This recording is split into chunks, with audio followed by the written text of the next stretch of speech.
How do you view nature? Growing up in a city, most of us were surrounded by a concrete jungle instead of nature. Plants are often treasured for their aesthetics, and their ecological importance is often overlooked. Parks are tamed with wide boardwalks and curated vegetation that is safe and comfortable for the public. On a global scale, nature is seen as a resource, and environmental preservation is not a priority. Motivated by economic interests, nature is frequently subjected to exploitation through practices such as logging, mining, and other detrimental activities. On the contrary to viewing nature as a resource to be exploited, there are people who consider it their home.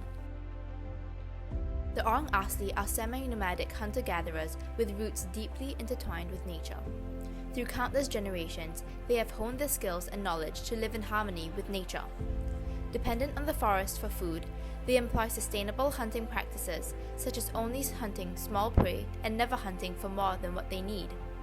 The Orang Asli also only use naturally sourced materials for shelter, building their houses with atap roofs and hardwood, thus leaving a minimal impact on the environment, giving the forest ample time to replenish itself. Let us hear from Adi, an Orang Asli, on his views of nature and how humanity sits within it. And the animals are related, they're like brothers and sisters.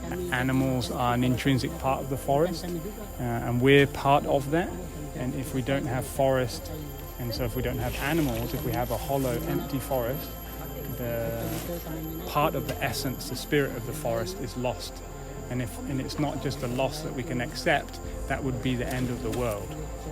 And the world cannot exist, and humans cannot be without these things.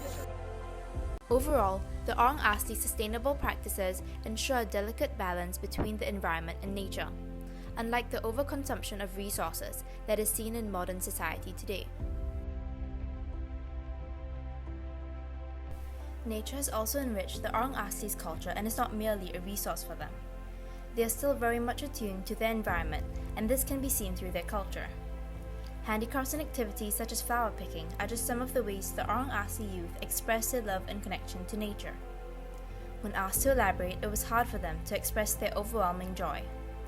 Instead, the children demonstrated these activities to us, and the expression of excitement and endearment towards nature was evident. All in all, the love the Orang Asli have for nature can be encapsulated by the Malay word sayang. Sayang, which means love, but they use it very broadly. In many other contexts, it means to like keep, retain, make it safe.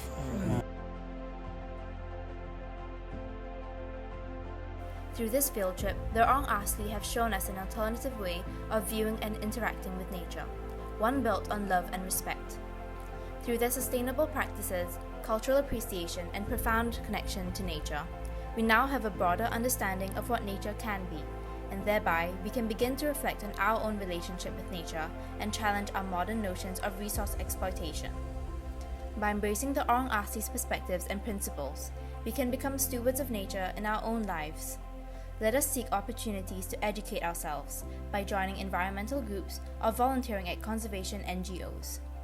Through these actions, we can contribute to a more sustainable future and rekindle our intrinsic connection to the environment that sustains us all.